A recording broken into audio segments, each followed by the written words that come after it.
Welcome to the Indie Shelf Podcast, a show that interviews exclusively indie authors, but only after I've read their book because it makes the interview more fun.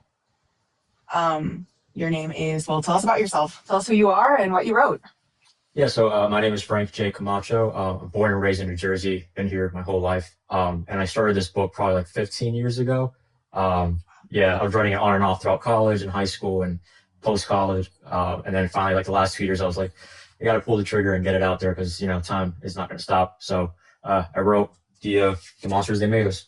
This is it. It's the first book in a trilogy, so you probably caught that when you finished it.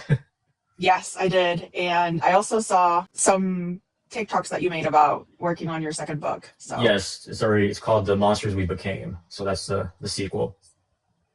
cool. Well, welcome to everyone in the chat. Feel free to ask any questions at any time. If you put it in caps lock, it's easier for me to read, but it's not required. So, all right, if you had a 10-second pitch to sell your book at a bookstore, what would it be? Okay, so I'll use what I've been already using. So it's about four students in a haunted coastal town who discover they're connected by deals with the devil that their family made many centuries ago. So at its core, it's a story about grief, tradition, and the struggle to break cycles of darkness. Right, yeah, generational curses at its finest, for sure. I love that the tagline is "Everyone suffers here" or something like that. Yeah, suffering is tradition here. Yes, and that's very much apparent throughout the entire story, for sure. Yeah, very much. It delivered. I'm glad you think so. Yes. So what's the real reason you wrote this book? That's a really good question. I wish, it's been on my mind. Like I said, I started 15 years ago, and it's just something that I've always wanted to put out there. Of course, the version that I put out now is not the same version I first wrote. That one was less darker, I guess, in themes and more just for fun. I was like 14, 13 years old at the time. And then it went through like many different drafts, many changes went through it. The plot changed multiple times, but at its core, it was always about a group of students in an academic setting with like supernatural, weird stuff going on. And then over time, I tried to figure out like the actual tone and like the voice I wanted to give and like the themes I wanted to touch on. And it ended up transforming into like generational trauma through a supernatural lens. And I felt that that's something that I can relate to a lot. I'm sure a lot of people can relate to that. And I thought it would have been a nice twist to do it with a supernatural twist to it. Yeah.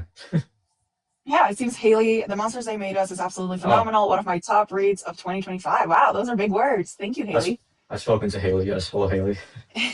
Is she a fan? Is she one of your super fans? I don't know if super fan is the word, but she left a really nice review. So thank you. Nice. So what do you want the reader to be feeling by like page 10? Page 10? Intrigued, hopefully. Okay. Yeah, I definitely was intrigued. Wanting to know more what happens. I know the chapters are really short, as you know. So page 10, I'm trying to think, is probably like chapter 2, maybe, or chapter 3. So you're still like trying to figure out what's going on, who's who. Especially if you're not used to like a multi-POV story, it could definitely take a few chapters to get the hang of it.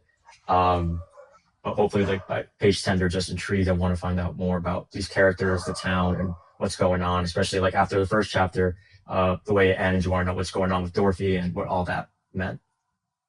Yeah, the town is really cool. I think it's I'm sorry. I feel like I don't know if I ever saw this town during daylight, or at least it feels like it's always. I'm sure there was some daylight at some point, but it does feel like it's always overcast and dark. Yeah, it's like the town itself is kind of like, I don't want to say an alternate reality, but it's supposed to feel like it's not normal because it's not normal, obviously, with all the stuff that's going on. So I touched upon a lot like that fogginess, the coastal vibes, to help with the atmosphere and all that. Yes, and the genre. What would you say your genre is? That's a good question. I feel like I've struggled with that, especially like when I first started marketing it. Because my editors that I worked with, they said, market as fantasy, but I know fantasy is really broad. There's like epic fantasy, there's low fantasy, contemporary fantasy, urban, and so on and all that. So I had to be careful when I market as fantasy because there's not really like supernatural fantasy, but just get to the point. I say like a dark academia supernatural story on the upper YA spectrum of it. Just because there are heavier themes. It's written more, I guess, older like in a sense. So that's the genre. Okay. Yes, and that's fair. Yes, the dual POV was my favorite aspect, gave a beautiful uniqueness to the story. Thanks, Haley. Yeah, that was something that definitely stood out. We are bouncing from perspectives.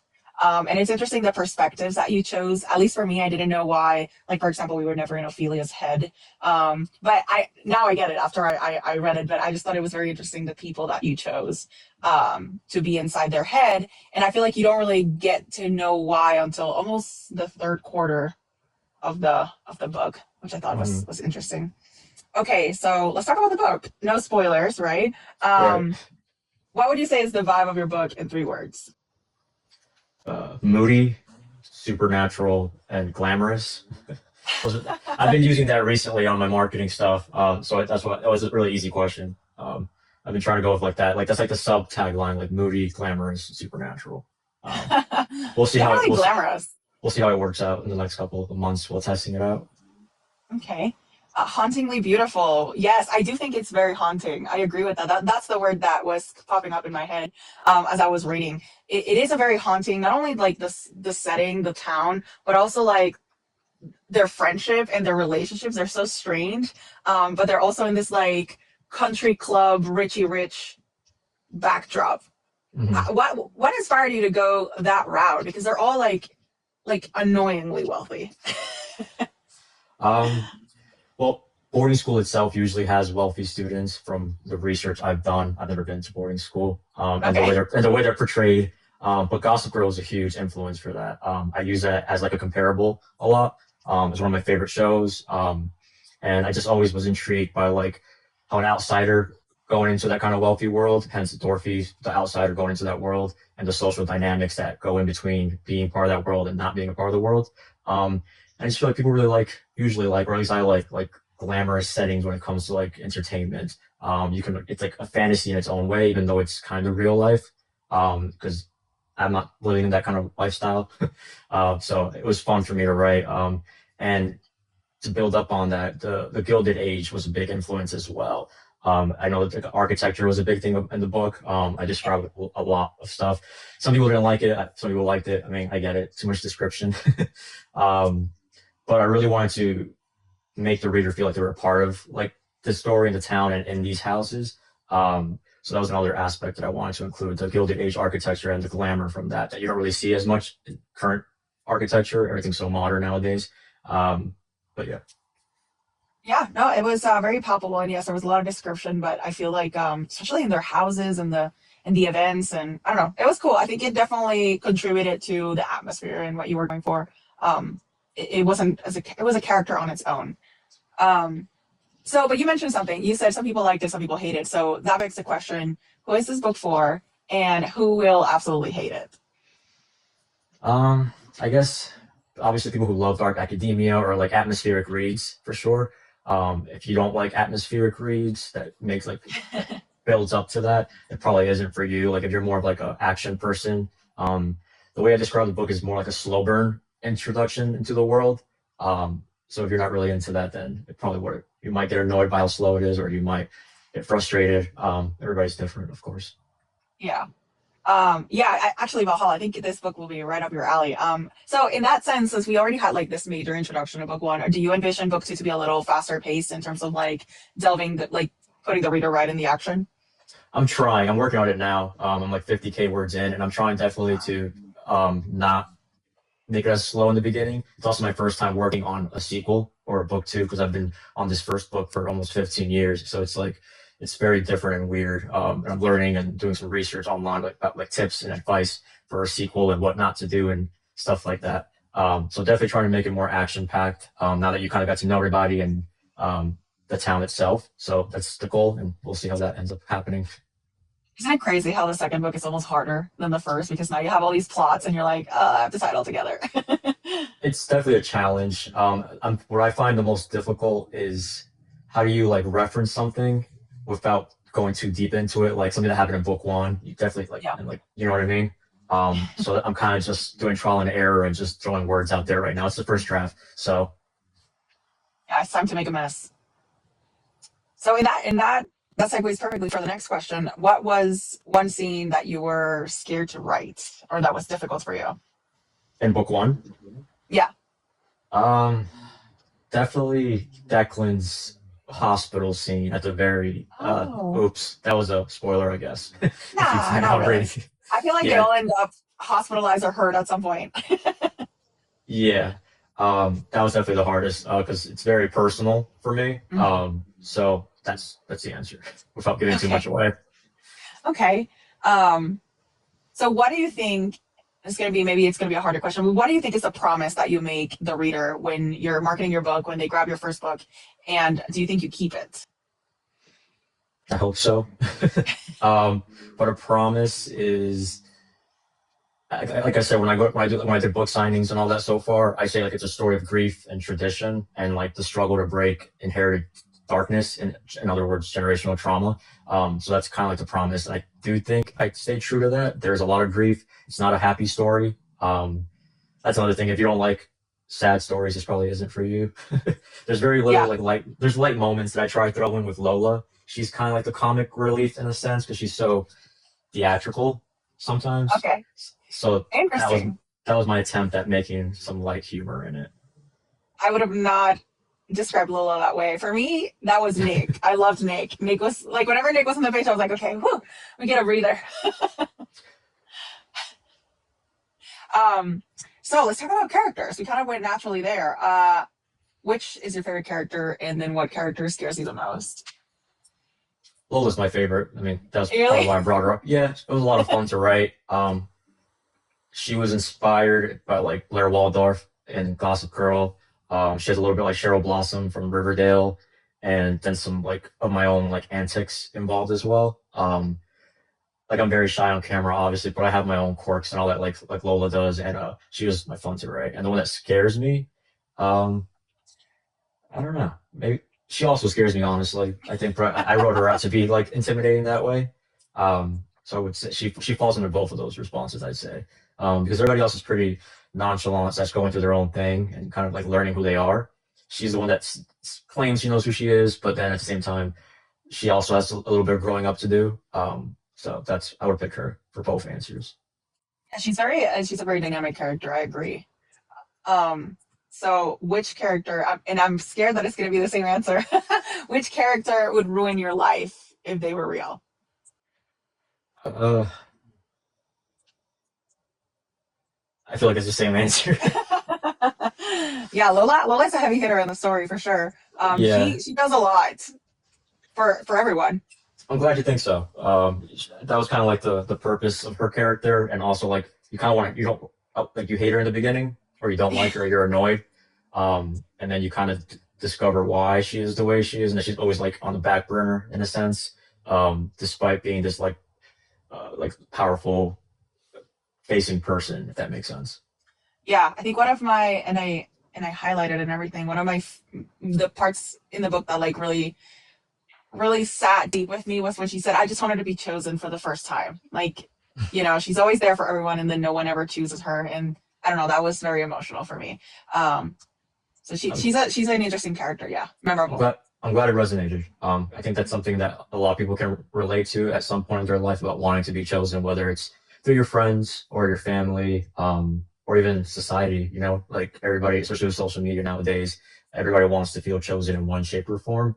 And for Lola, it was she wasn't in love with Declan, but she just wanted like the reciprocation that she gave to him, which is also something that people can relate to. I think. Yeah, that really surprised me. I totally thought she had a crush on him, and then she was like, I don't care. Like, I just want."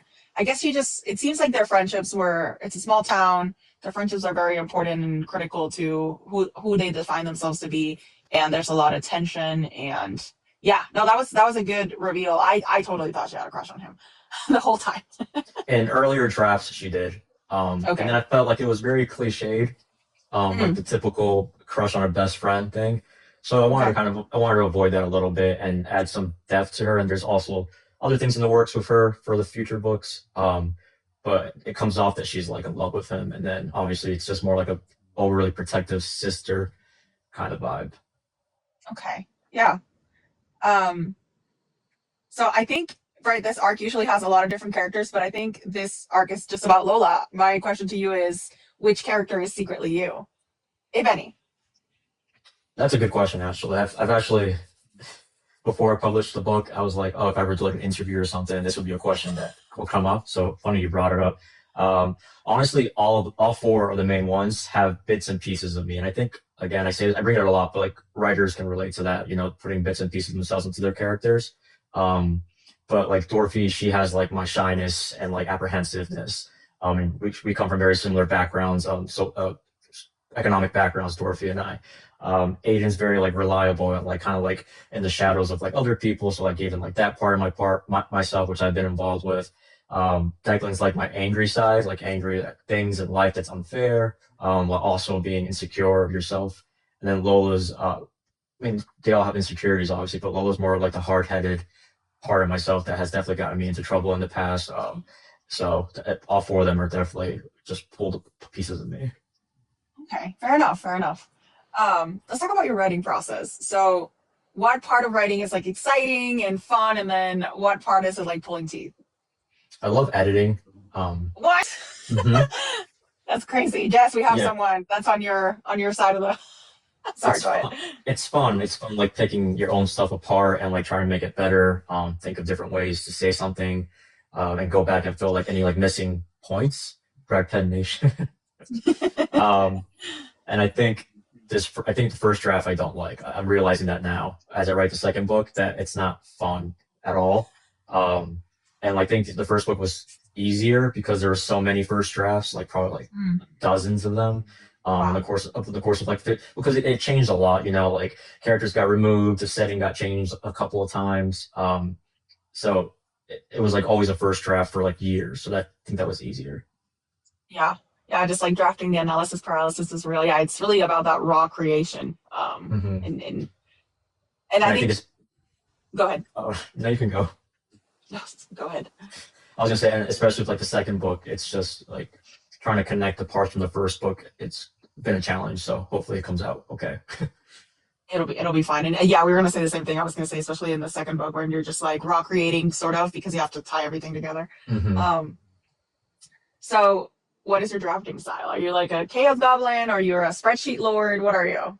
Pantser, plotter? Pantser, Pantser for sure. A bunch of like iPhone notes that don't make any sense. I update my iPhone notes like at least once a day, especially right now with this second book. And then I kind of like loosely plot in between. Like I use I think I'm pronouncing it right, Milanote. I don't know. Oh yeah, I love that tool. Yeah. So I use that. They have like an outlining section. It's like pretty free for all for that. It's not very strict, which works with my brain's thinking style when it comes to writing. I feel like other plotting softwares are very like strict for me personally. So I loosely outline and update it as I pants, if that makes sense. Cool. Oh, that you should use that in your marketing. I feel like people would love to see that visual chaos that forms the book. I love that. I Thank actually you. use Milanote for a different, completely different reason, and now you're inspiring me. Like maybe I should use it to outline. That's I really feel like cool. I feel like not many people use it. It's usually like Scrivener, if I'm pronouncing that right, and like I think so. Plotter, or something else. But Milano's pretty cool if anybody wants to check it out. Yeah. And if I'm right, it's free up until a certain amount of Yeah. like you have a limit of how many things you can put in it, but it's pretty high. It's like 52 or something like that. Yeah, I used a free version for a really long time and I loved it so much that I pay for it now and oh, Yeah, that's cool. And same. It's like $10, and I think it's enough. I think it's cheaper than other platforms, if anything. yeah, yeah, for sure. So what is the most unhinged thing you did to finish this book? I don't think it's unhinged, but I probably shouldn't say it because I could get fired from my day job. Okay, But I think I know what it is. yeah. I think we So all do this to some degree.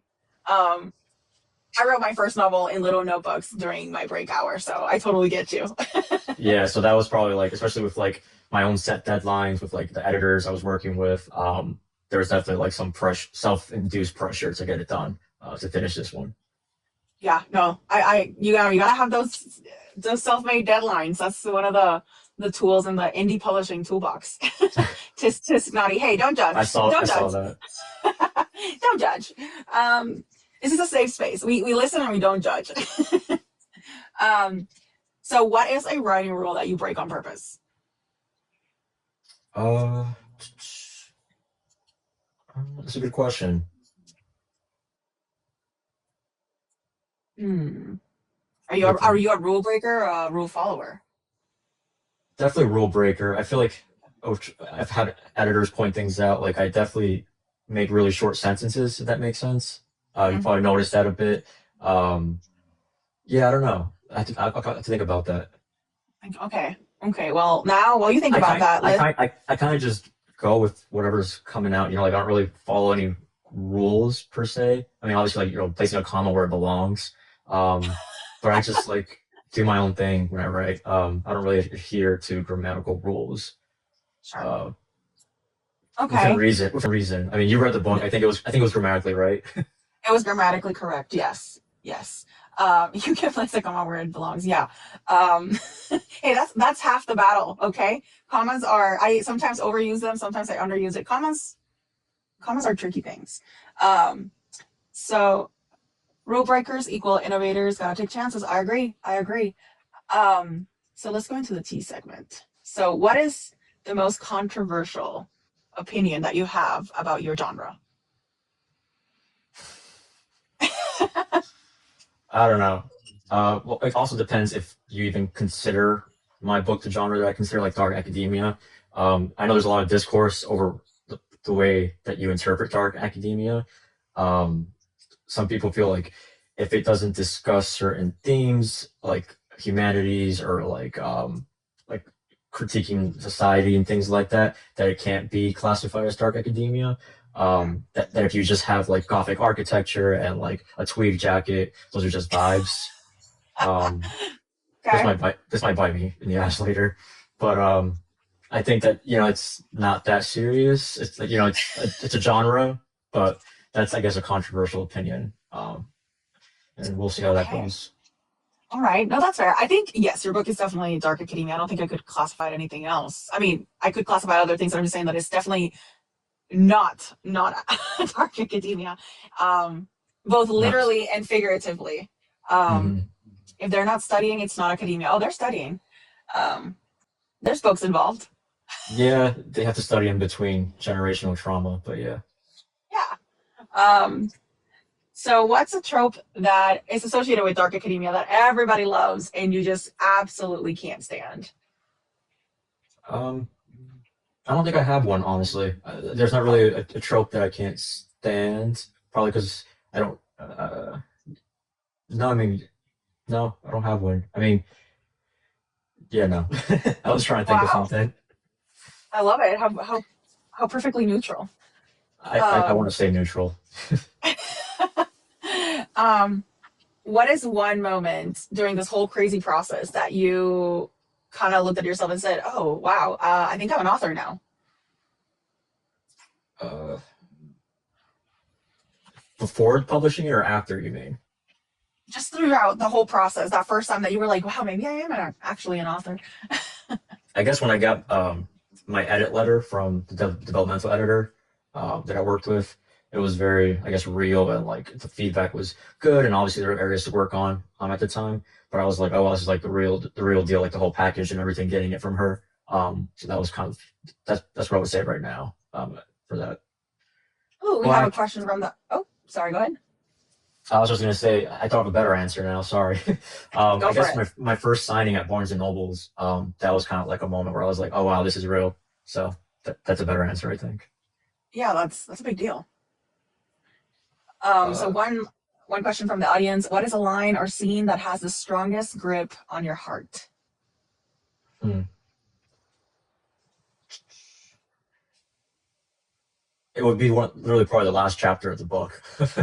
Oh, okay. The epilogue Yeah. or the last? Oh, good point. The epilogue, last chapter. It's a spoiler though, so I don't think I can answer it. But Declan's chapter at the very end, as I mentioned, it's very personal for me. So that will be the answer. So you have to read to find out if you want to know what that means. Yeah, fair enough. What is the hardest feedback you've ever gotten, and what did you do with it? Hardest as in, like hard to implement, or like was it harsh? Hard for you personally, maybe.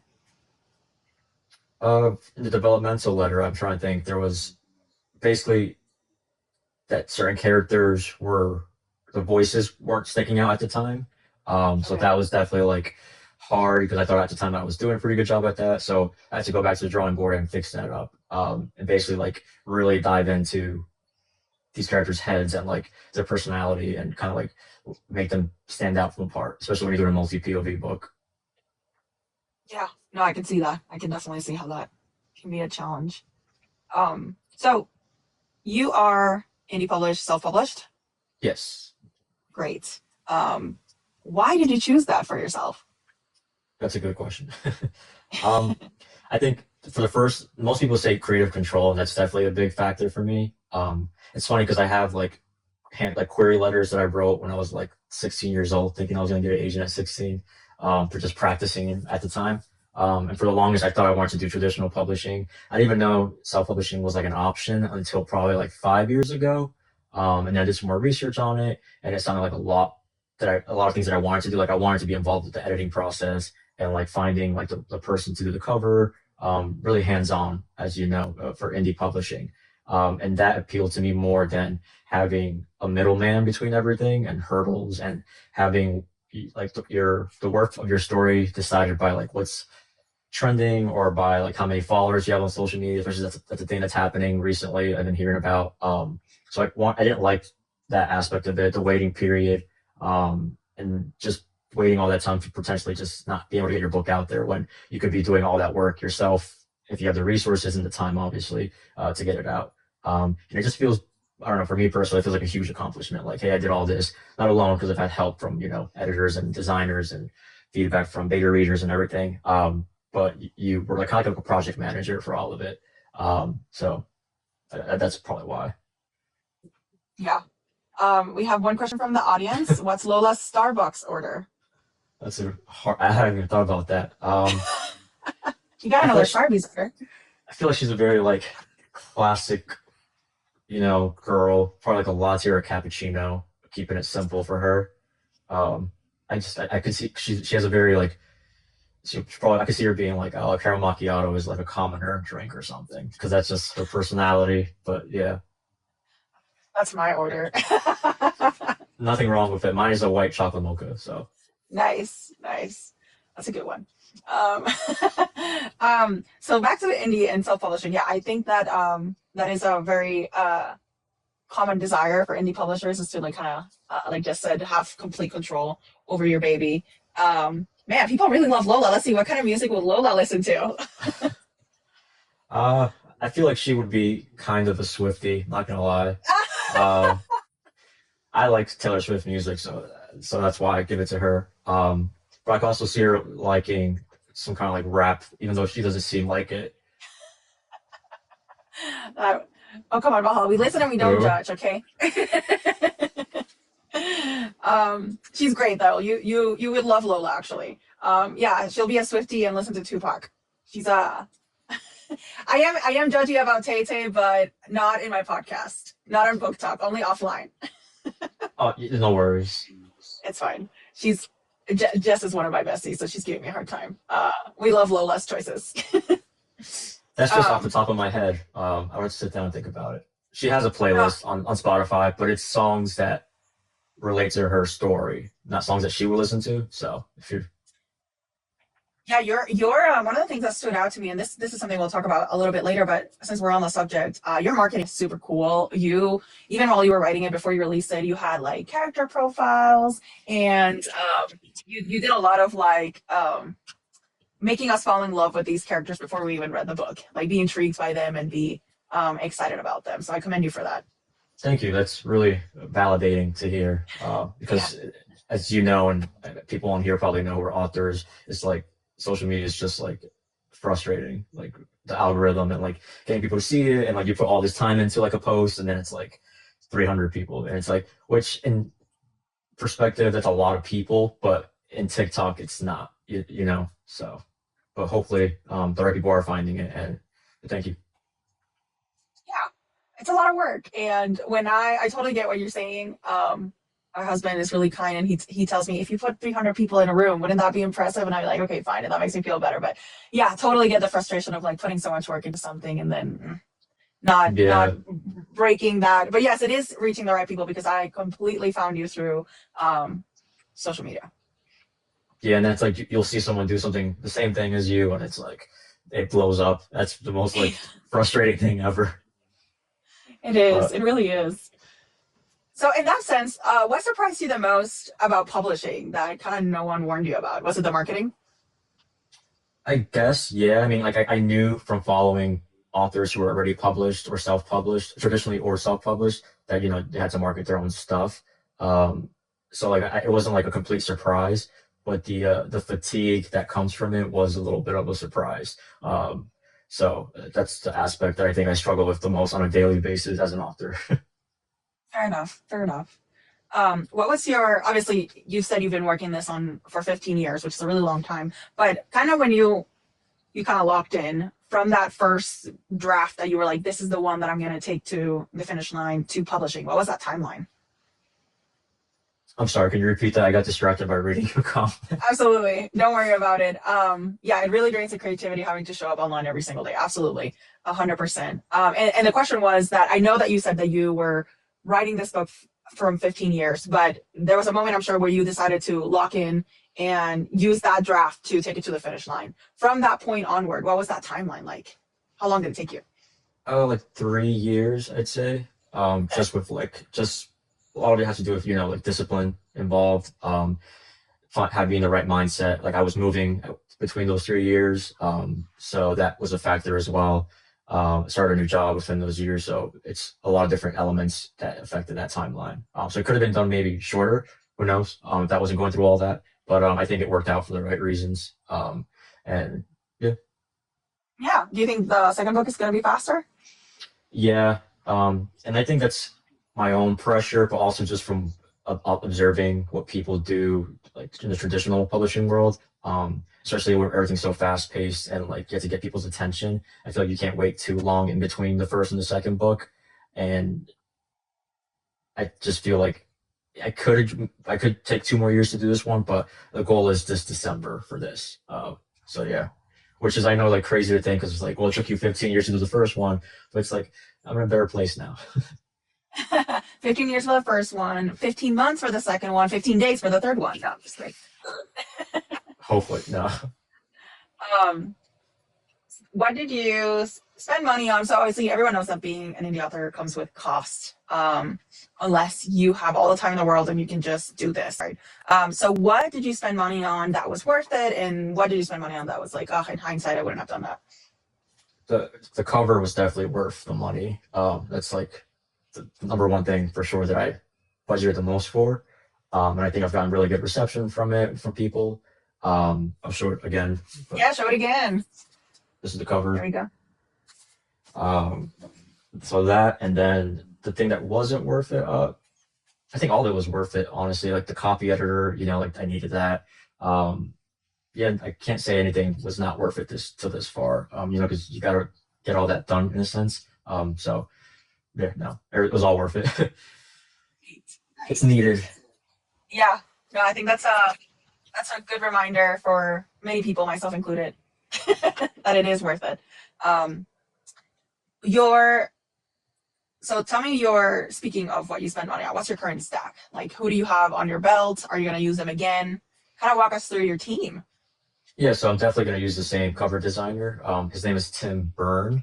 I found him on Reedsy, uh, and he's worked with a lot of like big publishing houses. He did the paperback cover for A Study in Drowning, Mm. which is kind of like a dark academia fantasy in itself. So I found him through Reedsy, and he was really nice to work with. He actually read the manuscript, like about 75% of it, which was really nice to hear from because I had worked with a prior designer before, and it didn't work out for different reasons. But I could tell that they didn't even read the manuscript at all. There was a lot of things that kept getting wrong when we were communicating.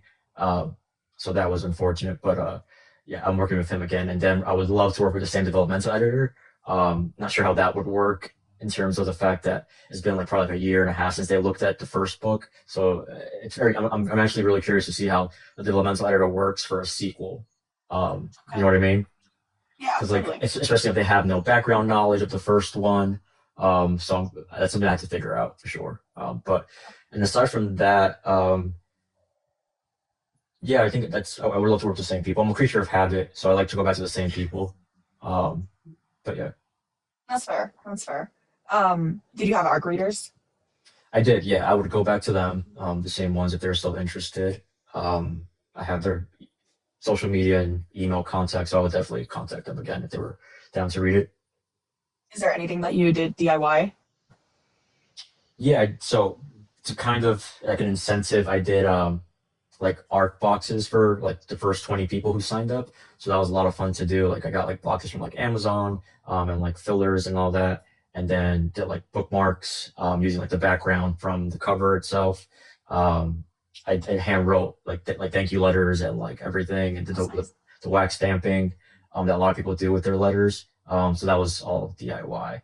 But in terms of the book itself, just writing it was the DIY part. Fair. Yeah, I don't have like uh, any skills to like do a cover. I tried interior formatting, like I tried learning it, and I just didn't have the time or patience for it. So that I mhm, just ended up hiring someone to do that. fair. Fair. So you said you did signings on Barnes and Noble. Did you publish with KU or talk to me what you used to publish? Yeah, so in the beginning, I did like Amazon KDP, and I also went through Ingram Spark. Mhm. I did it, and then so let me just back. So for paperback and hardback, I did Amazon KDP and Ingram Spark, and then for the ebook, I decided to go wide. So like it's on Amazon, Google Play Books, Kobo, and Barnes and Nobles.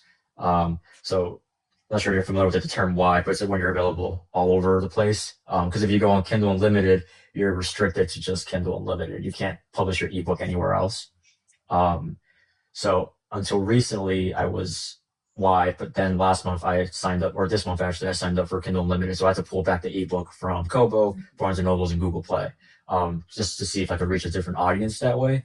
Um, and I think it's been like 2 weeks since I've been on Kindle Unlimited, so I'll see if it works out. I know they give you 90 days to be part of the program. Like you don't have to stay committed for the whole time.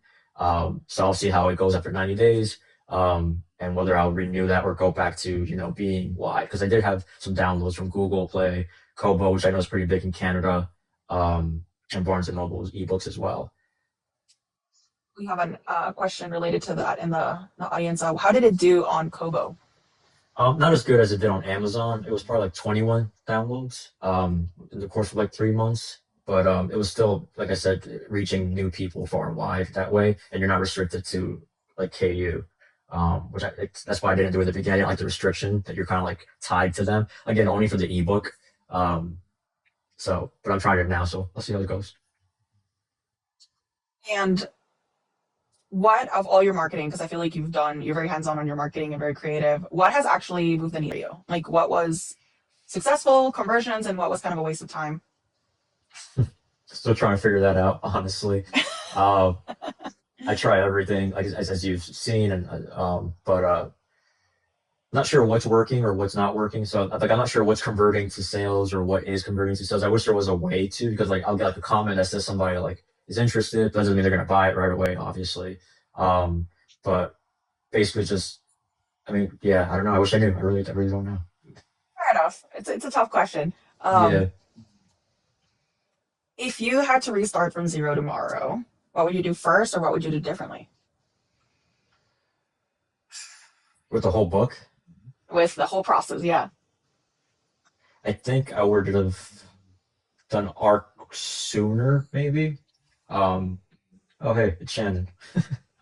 She's she's a mutual of mine that we've been in contact a bit. But yeah, I would have done art sooner just to like have more reviews to start out with on Goodreads and all that. But I mean, I think like I said, everything was done pretty fine in my opinion in terms of the way I did the story. Like I spent so much time like changing so much that I think if I were to spend any more time changing things, that I would have never finished it. You know what I mean? Okay. Um, Yeah, totally. Um, what does success look like for you now? Is it financially driven? Is it feelings? Definitely not financially driven right now. I think a lot of people that are indie can agree that it's about getting the story out there in the very beginning.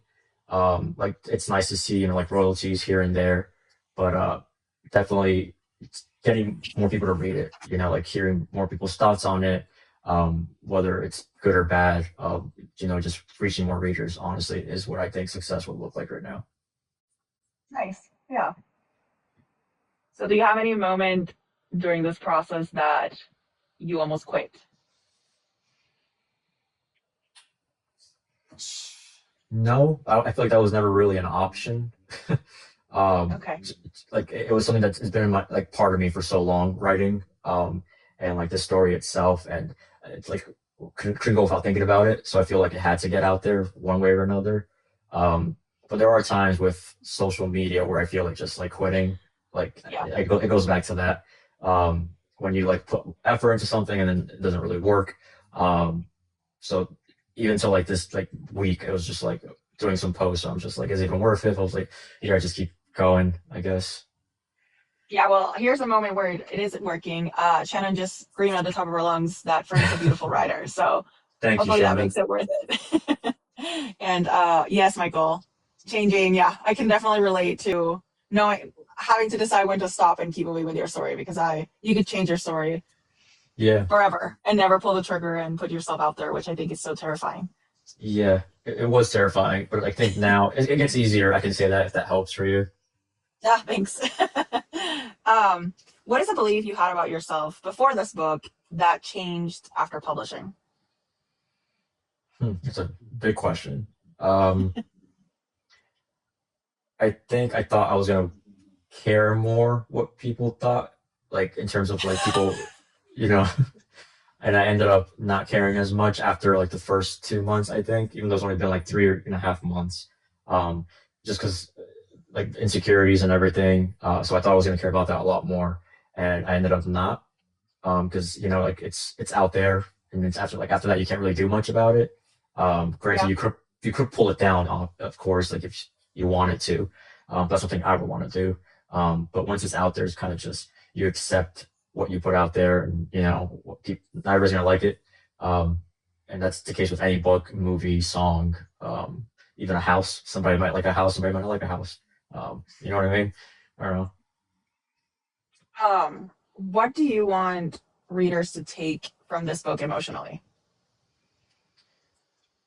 Hopefully that they can relate. I just got distracted by a comment that just came up.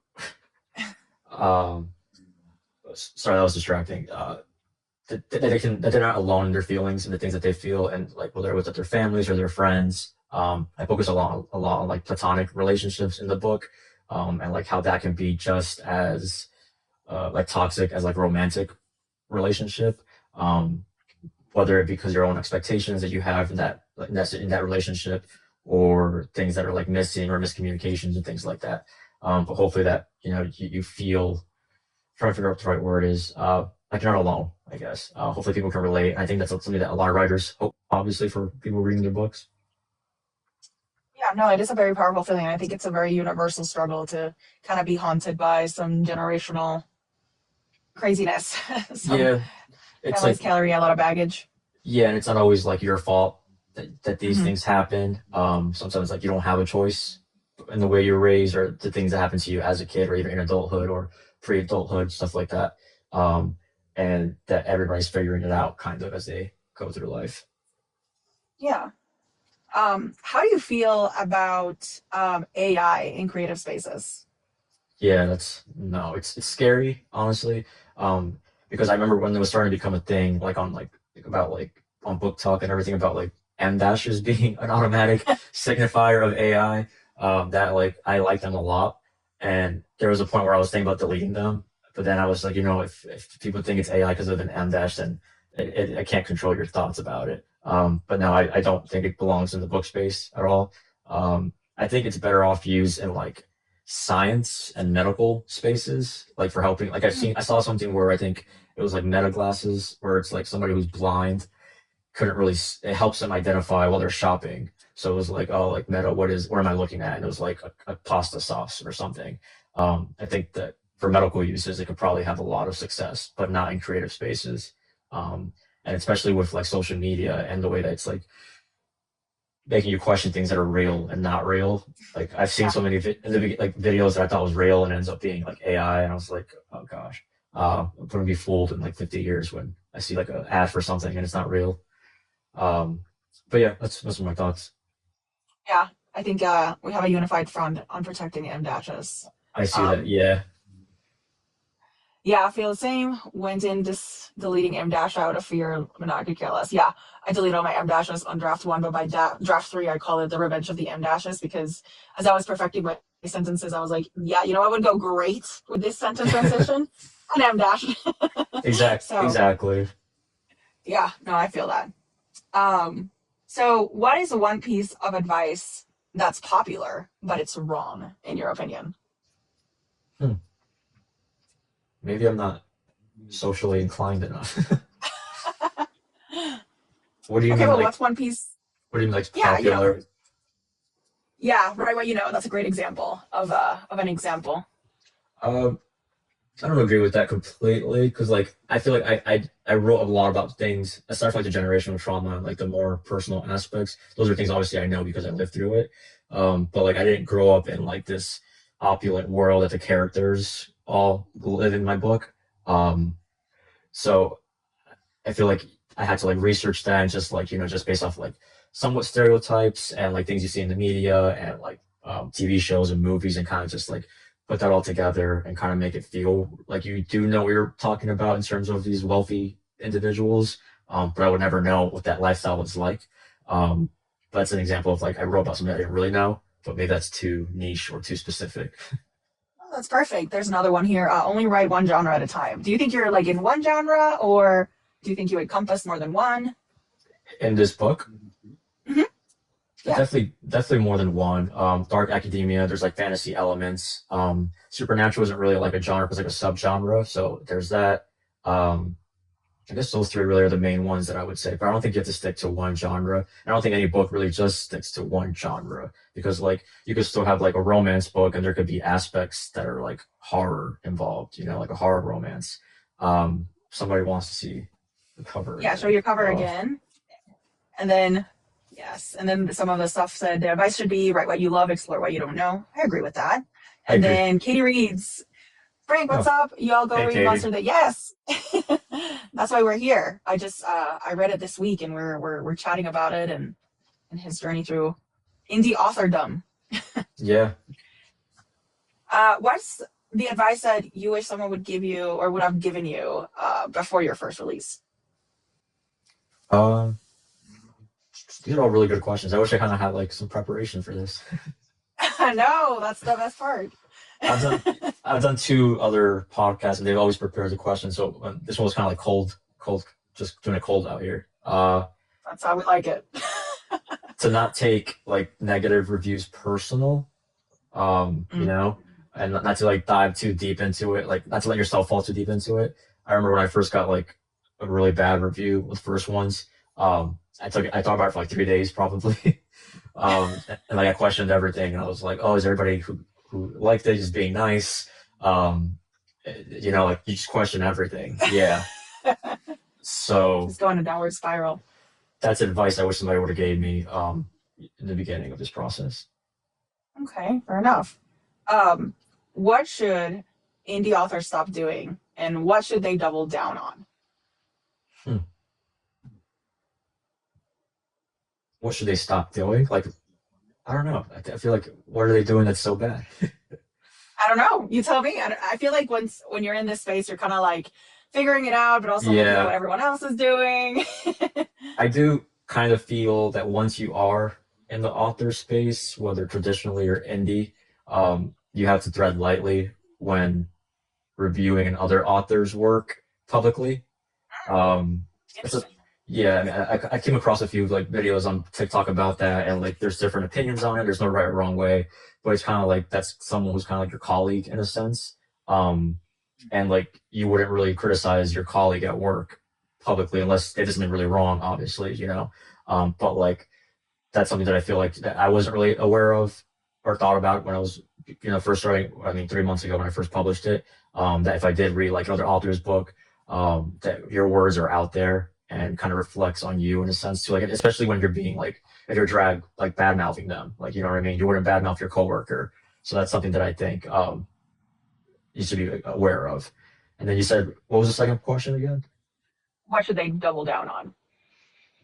Um, I guess the work that they put out, like be proud of it Work more? and Oh, okay. no, like be proud of it and try not to second guess yourself. And I say that from a hypocritical mindset because Of course. I'm like till this moment I question my writing and the story itself and like if it has a chance, it's like an oversaturated market of books and everything and what's trending and what's not trending, whether it was the right time for this story, whether the time came and went for the story, you know what I mean? Like maybe this would have been popular 5 years ago or 10 years ago. Mm.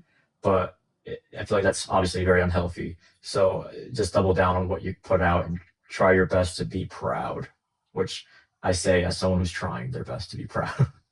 And you should be. I think I was, who said, Katie Reed, so excited for book two, need ASAP. That must be an amazing feeling.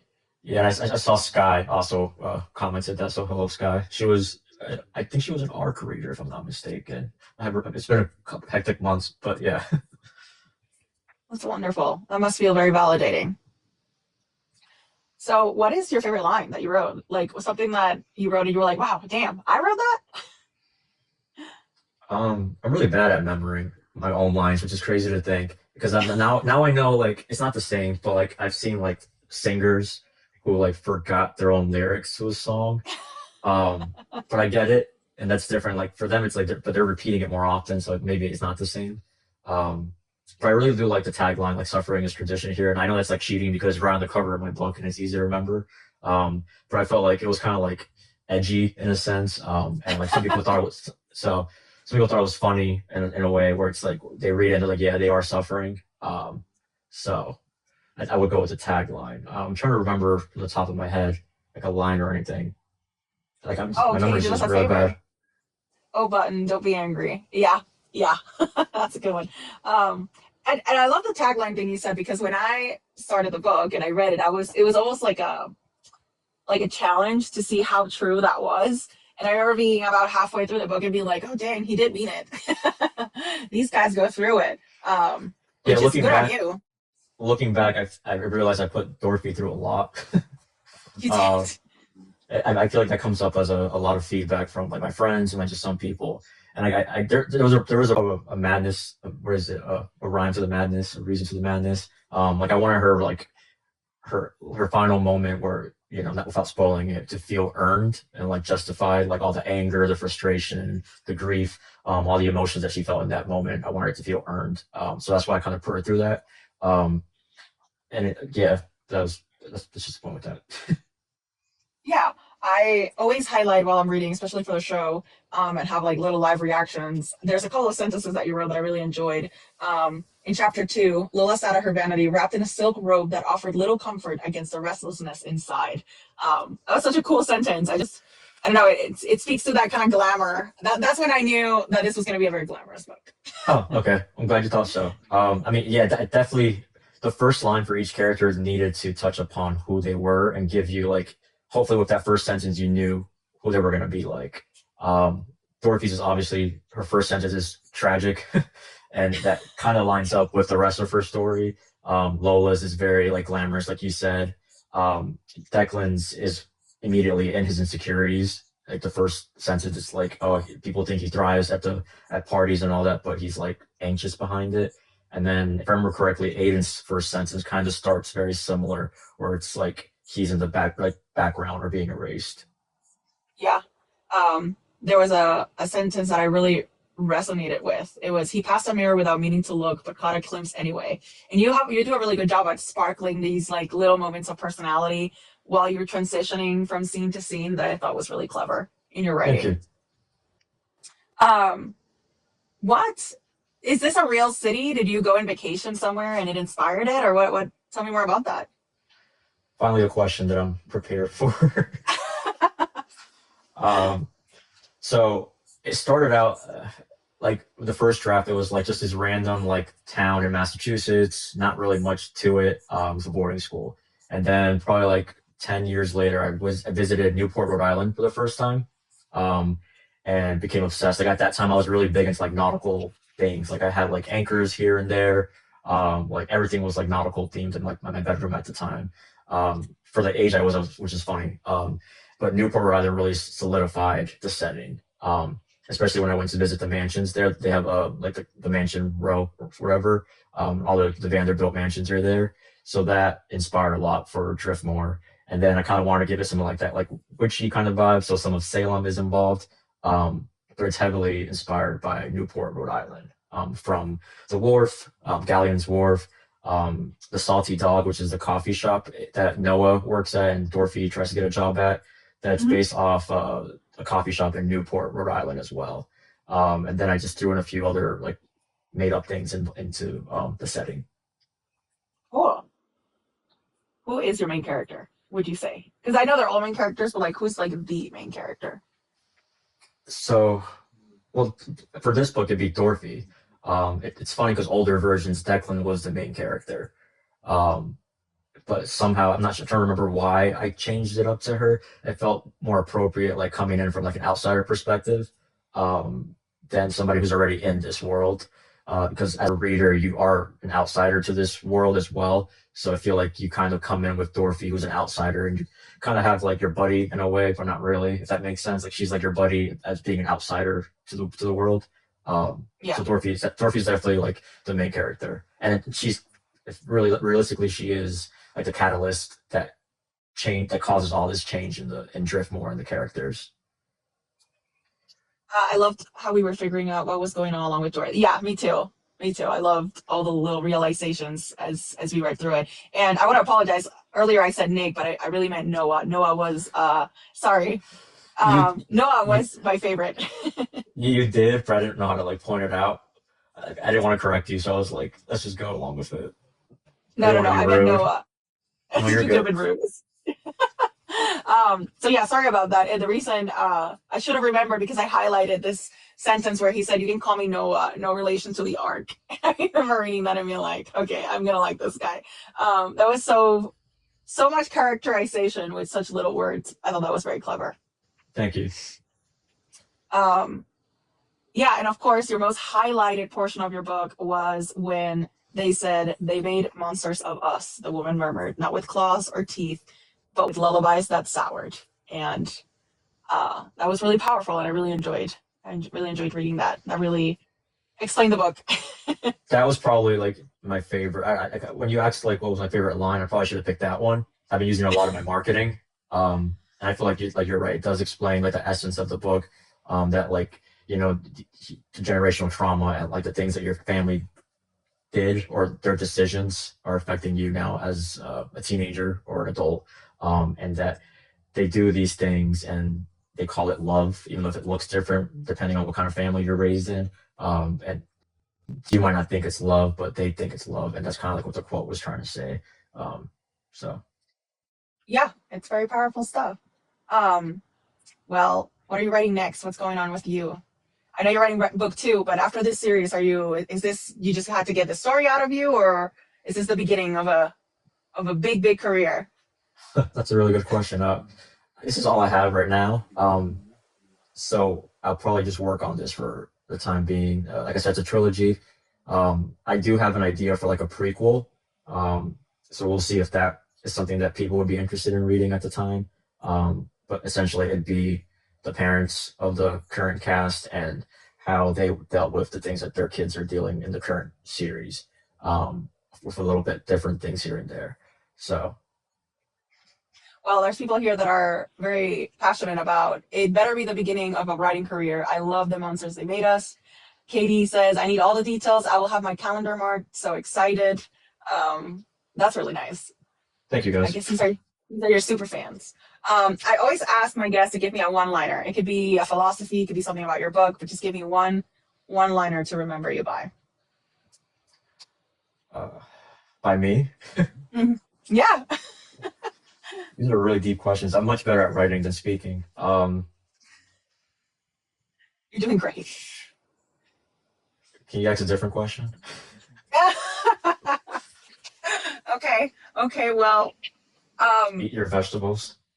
eat your vegetables. Okay, fair enough. Thanks, Jess. Well, let's do this. What do you believe about stories? How do you feel about the title of storyteller now that you are clearly one? A published one, anyway. Uh, I think it could definitely change the way people feel at the time, like depending, like if they're going through a rough time, maybe a story can get them out of that rough time period, or like at least temporarily, like a temporary relief, which is why I think a lot of people do read is to escape reality, of course. So I think storytelling kind of gives you that power to hopefully pull somebody away from wherever they're going through in life, whether it's good or bad, and put them in a different place. Um, Hopefully that makes sense. Yeah, that makes perfect sense. All right. Well, shameless plug. Where can we find you? Tell us all your Uh, marketing things. as I mentioned earlier, it's on Amazon, and now it's on Kindle Unlimited, which is something I'm trying for the next 90 days or 80 days or whatever is left. And then barnesandnobles.com, and a few random independent websites that I guess they pull it from Ingram Spark. But yeah, you could get it there, but mainly Amazon. Oh, and I just forgot, I just started my TikTok shop. So Oh, yeah, that was really like yesterday, I think. I just finally figured out how to do that. So it's on there now as well. And my website, I do sign copies through that. So all over the place in a sense. so yeah, we you can throw a rock and find you. Yeah, you could Google it and it'll be there. Great. Well, that concludes the end. This is the end of our interview. Thank you so much. You did great. Thank Uh, you. Sorry that I didn't send the questions beforehand. You're the first person to ask me that, and now I'm going to spiral into thinking if I should do that. No, it adds a different element to it, I think. More rawness from the person. Some people might be better thinking on their feet than me, but I'm not. I prepare in terms of responses. But no worries. Thank you for having me again. It was a real pleasure, and I never post my reviews before the interview, as I don't tell you the questions. I all raw, but you should be getting that in a few. I'll also do a video, and then it'll be on YouTube and Spotify as well. Appreciate it. Thank you, everybody. Yeah. And thank you. Thank you. Thank you, everyone in the chat. You were amazing. Thanks so much. Good night.